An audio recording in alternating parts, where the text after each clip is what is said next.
Hi guys, welcome back to my YouTube channel that is Swapna's tutorial. So ನೀವೇನೇ ನನ್ನ ಚಾನಲ್ಗೆ subscribe ಆಗಿಲ್ಲ ಅಂದರೆ ಪ್ಲೀಸ್ ಸಬ್ಸ್ಕ್ರೈಬ್ ಆಗಿ, ವೀಡಿಯೋಸ್ನ ಲೈಕ್ ಮಾಡಿ, ಶೇರ್ ಮಾಡಿ, ಹಾಗೆ ಕಮೆಂಟ್ ಮಾಡಿ. ಸೊ ಇವತ್ತು ನಾನು ಮಾಡ್ತಿರೋ ಸಬ್ಜೆಕ್ಟ್ ಯಾವುದು ಅಂದರೆ ಫಸ್ಟ್ ಸೆಮ್ ಬಿ ಕಾಮ್ನ ಒಂದು ಎನ್ವಿರಾನ್ಮೆಂಟಲ್ ಸ್ಟಡೀಸ್ ಅಂತ ಹೇಳಿ ಈ ಒಂದು ಸಬ್ಜೆಕ್ಟ್ನ ಎಕ್ಸ್ಪ್ಲೈನ್ ಮಾಡ್ತಿದ್ದೀನಿ.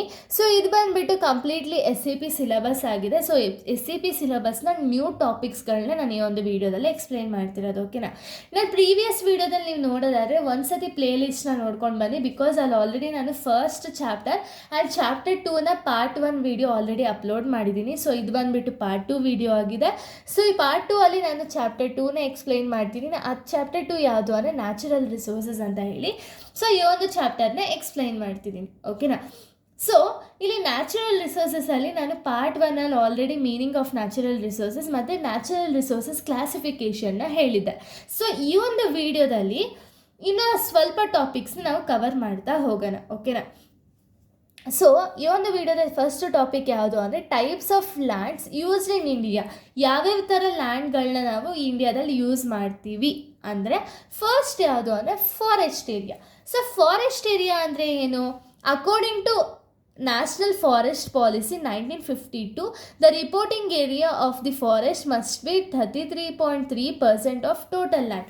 ಸೊ ಇಲ್ಲಿ ಫಾರೆಸ್ಟ್ ಏರಿಯಾ ಅಂದರೆ ಏನು ಅಂದರೆ according to national forest policy 1952 ಪ್ರಕಾರ ಒಂದು ಏರಿಯಾ ಇರುತ್ತೆ. ಇವಾಗ ಟೋಟಲ್ ಲ್ಯಾಂಡಲ್ಲಿ 33.3% ಫಾರೆಸ್ಟ್ ಏರಿಯಾಗೆ ಕವರ್ ಆಗುತ್ತೆ. ಓಕೆನಾ, ಅದನ್ನು ನಾವು ಫಾರೆಸ್ಟ್ ಏರಿಯಾ ಅಂತ ಹೇಳಿ ಕರಿತೀವಿ.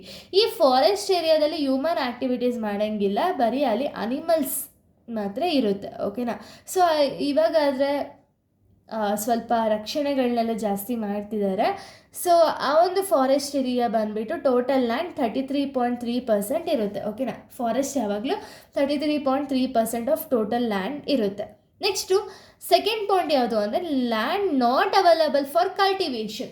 So land not available for cultivation ಅಂದರೆ the land use for human settlements, transports, routes, canals are coming under this category. So land not available for cultivation ಅಂದರೆ ಈ ಒಂದು ಲ್ಯಾಂಡಲ್ಲಿ ನಾವು ಹ್ಯೂಮನ್ಸ್ ಅಂದರೆ ಪ್ರತಿಯೊಬ್ಬ ಮನುಷ್ಯರು ಕೂಡ ಯಾವುದೇ ಒಂದು ವ್ಯವಸಾಯ ಆಗಿರ್ಬೋದು ಅಥವಾ ಏನೇ ಒಂದು ಆ್ಯಕ್ಟಿವಿಟೀಸ್ ಮಾಡಲ್ಲ. ಅಂದರೆ ಇವಾಗ ಕಲ್ಟಿವೇಷನ್ ಮಾಡಲ್ಲ. ಕಲ್ಟಿವೇಷನ್ ಅಂದರೆ ಏನೋ ವ್ಯವಸಾಯ ಅನ್ನೋದನ್ನ ನಾವು ಮಾಡೋಕ್ಕೆ ಹೋಗಲ್ಲ. ಓಕೆನಾ, ಅಲ್ಲಿ ಯಾವುದೇ ರೀತಿಯ ಕ್ರಾಪ್ಸ್ಗಳನ್ನ ನಾವು ಗ್ರೋ ಮಾಡೋಕ್ಕೆ ಹೋಗಲ್ಲ.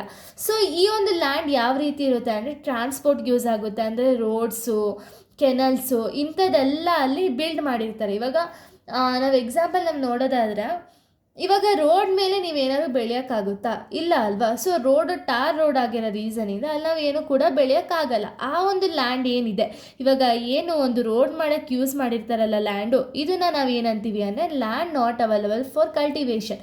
ಈ ಒಂದು ಲ್ಯಾಂಡಲ್ಲಿ ನಾವು ಏನು ಸಹ ಬೆಳೆಯೋಕ್ಕೆ ಆಗಲ್ಲ. ಓಕೆನಾ, ಇನ್ನು ಥರ್ಡ್ ಪಾಯಿಂಟ್ ನಾವು ನೋಡೋದಾದರೆ ಕಲ್ಟಿವೇಬಲ್ ವೇಸ್ಟ್ ಲ್ಯಾಂಡ್. ಸೊ ಹಂಗಂದರೆ ಏನು ಅಂದರೆ the land which has been kept ಅನ್ಕಲ್ಟಿವೇಟೆಡ್ for more than 5 agricultural years. ಅಂದರೆ ಕಲ್ಟಿವೇಬಲ್ ಲ್ಯಾಂಡ್ ವೇಸ್ಟ್ ಲ್ಯಾಂಡ್ ಅಂತ ಹೇಳಿ ಕರಿತಿದ್ದಾರೆ. ಏನು ಅಂದರೆ ಸೊ ಈ ಒಂದು ಜಾಗದಲ್ಲಿ ನಾವು ವ್ಯವಸಾಯ ಅನ್ನೋದು ಮಾಡಿರ್ತೀವಿ. ಅಂದರೆ ಈ ಒಂದು ಲ್ಯಾಂಡಲ್ಲಿ ನಾವು ವ್ಯವಸಾಯ ಅನ್ನೋದನ್ನ ಮಾಡಿರ್ತೀವಿ, ಬಟ್ 5 ವರ್ಷಗಳಿಂದ ಮಾಡಿರಲ್ಲ. ಆಯಿತಾ, ಅಂದರೆ 5 ವರ್ಷಗಳಿಂದ ಒಂದು ಕ್ರಾಪ್ಸ್ ಕೂಡ ಆ ಒಂದು ಲ್ಯಾಂಡಲ್ಲಿ ಗ್ರೋ ಮಾಡಿರಲ್ಲ. ಅಂಥ ಲ್ಯಾಂಡನ್ನ ನಾವು ಏನಂತ ಕರಿತೀವಿ ಅಂದರೆ ಕಲ್ಟಿವೇಬಲ್ ಲ್ಯಾಂಡ್, ವೇಸ್ಟ್ ಲ್ಯಾಂಡ್ ಅಂತ ಹೇಳಿ ಕರಿತೀವಿ. ಕಲ್ಟಿವೇಬಲ್ ಮಾಡ್ಬೋದು, ಬಟ್ ಆದರೂ ಕೂಡ ವೇಸ್ಟ್ ಅಂತ ಹೇಳಿ ಕನ್ಸಿಡರ್ ಮಾಡಿದ್ದಾರೆ. ಯಾಕೆ ಅಂದರೆ 5 ವರ್ಷದಿಂದನೂ ಕೂಡ ಒಂದು ಕಲ್ಟಿವೇಷನ್ ಅನ್ನೋದು ನಡೆದಿರಲ್ಲ. ಆಯಿತಾ, next follow land. So follow land ಅಂದರೆ ಏನು ಅಂದರೆ the land which is not utilise for cultivation for last 3 to 5 years. So follow land ಅಂದರೆ ಏನು ಅಂದರೆ ಆ ಒಂದು ಲ್ಯಾಂಡ್ ಬಂದುಬಿಟ್ಟು ಕಲ್ಟಿವೇಷನ್ ಅನ್ನೋದನ್ನ ಮಾಡಿರಲ್ಲ. ಸೊ ಪಾಸ್ಟ್ ಅಂದರೆ ಹಿಂದೆ ಒಂದು 3 to 5 ವರ್ಷಗಳ ಕಾಲ ಏನಾದ್ರು ಯೂಸ್ ಮಾಡದೆ ಹಾಗೆ ಇತ್ತು ಅಂದರೆ ಅದನ್ನು ನಾವು ಫ್ಯಾಲೋ ಲ್ಯಾಂಡ್ ಅಂತ ಹೇಳಿ ಕರಿತೀವಿ. ಓಕೆನಾ, ಸೊ ಇಷ್ಟು ಕೂಡ types of lands used in India. ಅಂದರೆ ಈ ಥರ ಲ್ಯಾಂಡ್ಸ್ನ ನಾವು ಯೂಸ್ ಮಾಡ್ತೀವಿ ಅಂತ ಹೇಳಿ ಹೇಳಿರೋದು.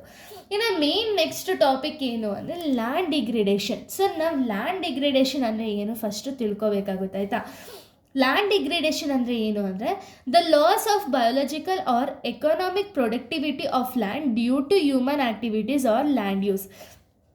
ಸೊ ಇಲ್ಲಿ ಲ್ಯಾಂಡ್ ಡಿಗ್ರೇಡೇಷನ್ ಅಂದರೆ ಏನು ಅಂದರೆ ಅಲ್ಲಿ ಬಯೋಲಾಜಿಕಲ್ ಅಥವಾ economic productivity of land due to human activity or land use.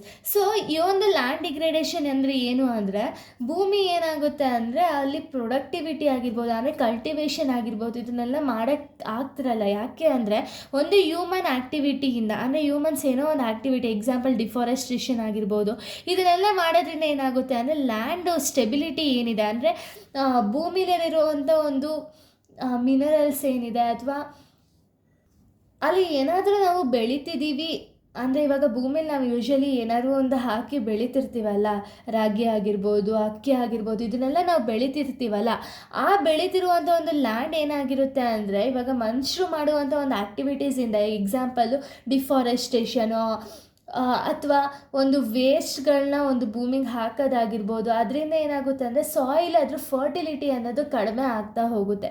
So ಈ ಒಂದು ಸಿಚುಯೇಷನ್ ಏನಾಗುತ್ತೆ ಅಂದರೆ ಲ್ಯಾಂಡ್ ಡಿಗ್ರೇಡೇಷನ್ ಆಗಿ ಕನ್ವರ್ಟ್ ಆಗುತ್ತೆ, ಆಯಿತಾ.